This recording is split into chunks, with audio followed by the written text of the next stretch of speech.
మనం ఇవాళ పాన్ గురించి కొన్ని విషయాలను చూసుకుందాము. నా పేరు వచ్చేసి Ambarish Chandaranna. I'm a practising chartered accountant from Nizamabad. PAN అంటే పర్మనెంట్ అకౌంట్ నంబర్. ఇది మనకి ఇన్కమ్ ట్యాక్స్ డిపార్ట్మెంట్ అంటే ఆదాయపు పన్ను శాఖ అలాట్ చేసిన ఒక యూనిక్ నంబర్. సో ఇప్పుడు పాన్ ఫార్మాట్ వచ్చేసి 10 డిజిట్స్ ఉంటాయి. దాంట్లో ఫస్ట్ 5 డిజిట్స్ వచ్చేసి ఆల్ఫాబెట్స్ ఉంటాయి.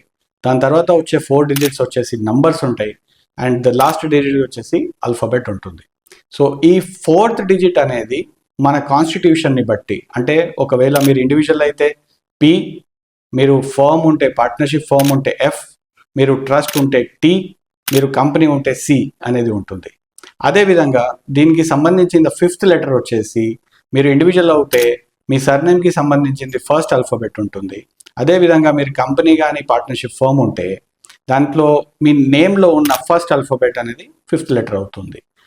మనం ఇవాళ పాన్ గురించి తెలుసుకున్నట్టే స్టాక్స్ గురించి, ఫైనాన్స్ గురించి, టాక్సేషన్ గురించి బేసిక్స్ తెలుసుకోవడానికి ఎడ్యుకేషనల్ వీడియోస్ గురించి ఈ ఛానల్కి ఫాలో చేయండి.